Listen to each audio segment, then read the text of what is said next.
श्री नारायण वाचा इति युक्ता वीर्तं राजा मुनिस्रो मनिन मत अपूज्य ततो भक्त्या स्वपत्नी को मुदान्विता उरणे कृत्य तत्पूजा आशीर्वादं युद्रका स्वस्ति ते अस्तु गमिष्यामि सर्वं पापनाशने।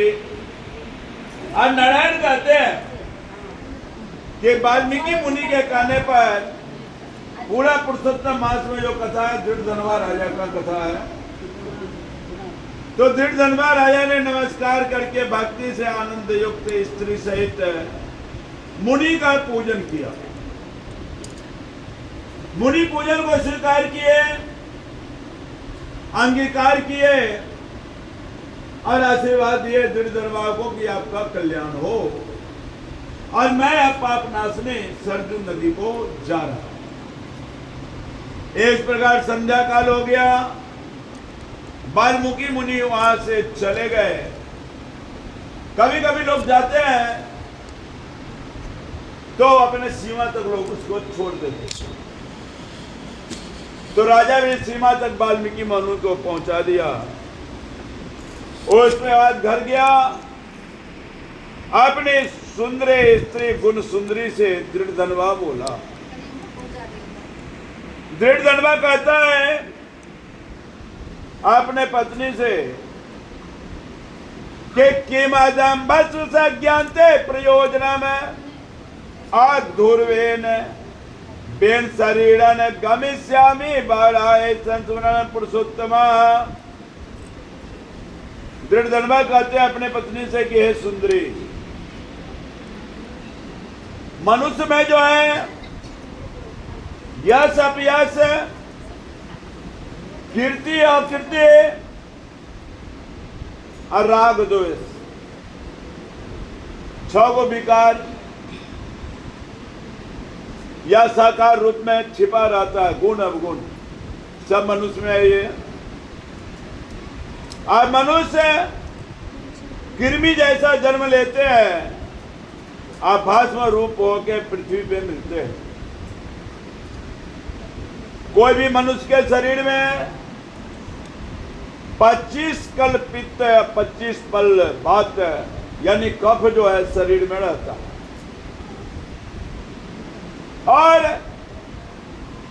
पित्त कफ वही अधिक हो जाता है तो खांसी वगैरह होते हैं।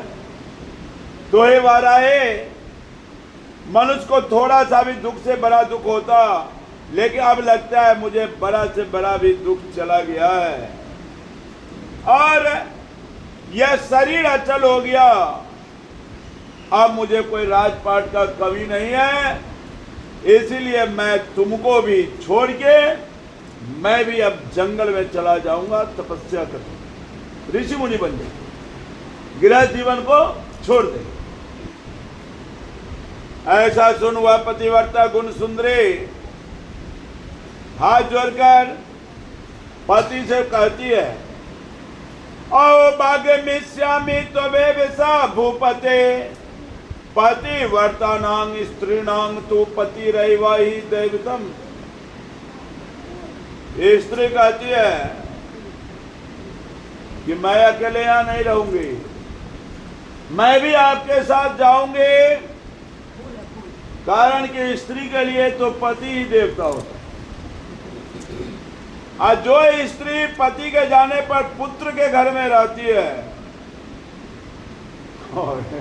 यार बात कथा में लिखा, और पुत्र आप पति के रहते हो, जो पुत्र बहू के अधीन हो जाती है कि हमरा हुए खाला दे खा, नहीं तो भूखले रह बैठ सके। तो ये दिक्कत का बात, जब तक पति लाचार नहीं होते तो पत्नी चाहती है हम अपना पति का ही कमाई करें, सब पत्नी। और मैके में अगर भाई माँ बाप नहीं, वहां भी उनको मन नहीं लगता। पिता हो चाहे भाई हो, माता हो, जो पति सुख देगा वो कोई सुख नहीं दे पाता। इसीलिए आप मेरे पति हैं, आपको तो जाना ही है, रुकिएगा तो नहीं तो मैं भी जाऊंगा, मैं भी नहीं रुकूंगा। इस प्रकार प्रिया का वचन मानकर पुत्र को राज्याभिषेक करके एक स्त्री सहित तत्काल मुनियों की भांति वन को चले गए। अब दोनों स्त्री पुरुष हिमालय के निकट गंगा जी के तट पर पुरुषोत्तम मास में 3 समय वह स्नान करते। हे नादर, पुरुषोत्तम को प्राप्त कर विधि से पुरुषोत्तम का स्मरण कर पति पत्नी दोनों तपस्या करने लगे। अब पत्नी तो ऐसा ही शक्ति कहा गया उसको। जग जाप में अगर दोनों आदमी आप बैठ जाते हैं तो कहता है कि पति का ही आधा पुण्य पत्नी को भी मिल जाता है, लेकिन बहुत जगह हम देखते हैं पतिया उठ के भाग जाता है, पत्नियां बैठल है, तो उनका भी पुण्य मिलता ही होगा, उनको भी, पति को भी। इसलिए दोनों अगर साथ में बैठते हैं तो और अच्छा माना गया है। पति पत्नी कभी भी पूजा पाठ पर बैठे तो उसमें बंधन होना चाहिए, जिसको गठबंधन कहते हैं। गठबंधन से क्या होता है, अगर एगो बोल भी नहीं रहा है तो पुण्य दोनों को मिलता है, इसीलिए गठबंधन किया जाता है। एगो को औंधी भी लग रहा है फिर भी पुण्य हो रहा है, कोई दिक्कत की बात नहीं। और इस प्रकार एक प्रकार व्रत विधि में स्थित हुए तपोनिधि राजा की पतिव्रता रानी सेवा में तत्पर रहती है। और पुरुषोत्तम मास में संपूर्ण होने पर पुष्पक विमान आया। और जग जाप में देखते होंगे कार्तिक उद्यापन में 4 गो मिट्टी का मूर्ति रहता है द्वारपाल का, वे जय विजय सुशील पुण्यशील उनका नाम है। 4 द्वारपाल है भगवान के। तो आप पुण्यशील और सुशील हरिगणों के सहित तत्काल वहां आए। आई दोनों पति पत्नी उस विमान को देखे आश्चर्य में पड़े। विमान में तो देवदूत बैठे हुए थे, पुण्यशील और सुशील। रानी और राजा ने उनको प्रणाम किया और दोनों को वह दूत क्या किया, विमान में बैठा। स्त्री सहित राजा विमान में चढ़कर सुंदर नवीन शरीर धारण कर तत्काल गोलोक को गए। तो जो इस लोक में अच्छे अच्छे कर्म करते हैं अंत में वह अच्छे ढंग से गोलोक जाते हैं। अच्छे ढंग का मतलब प्राण भी अगर अच्छे ढंग से छूटता है तो भी जीवन का उपलब्धि अंत वाला तो सब, नहीं तो उस समय में बहुत को कष्ट हो जाता है। अब आए दर्शन कर रहे हैं, वो अपने साथ ले चले गए उनको, तो वहां चले गए।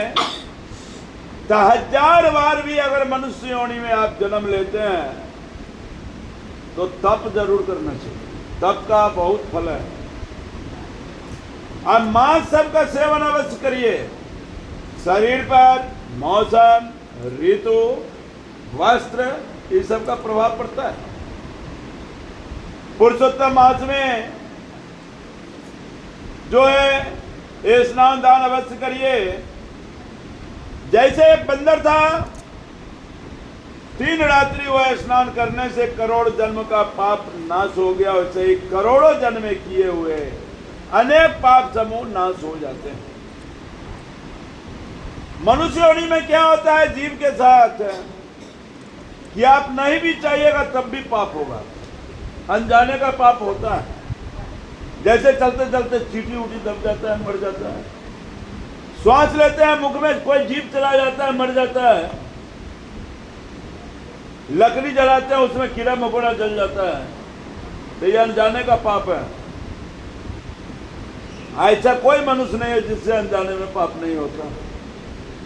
तो पुरुषोत्तम मास में अनजाने उस दुष्ट बंदर के स्नान होने से उसका भी पाप नाश हुआ और वह भी सुंदर शरीर धारण का विमान पर चला।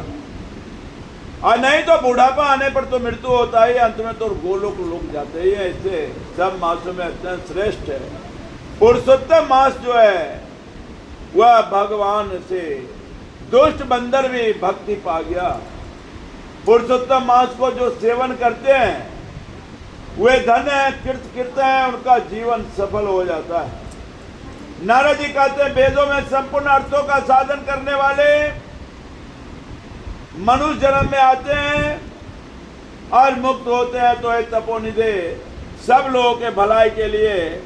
आप बंदर का कथा तो कह दिए, बंदर, लेकिन इनका क्या कथा है वो भी आप सुनाइए। वह बंदर कौन थे, उसने क्या खोया और क्या पाया, वो भी आप कहिए।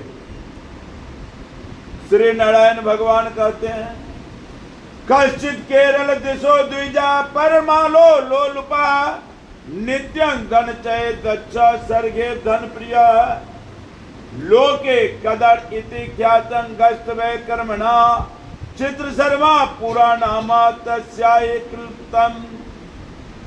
अब नारायण कहते हैं केरल राज्य में, केरल का है अभी नाम केरलम रख दिया गया है,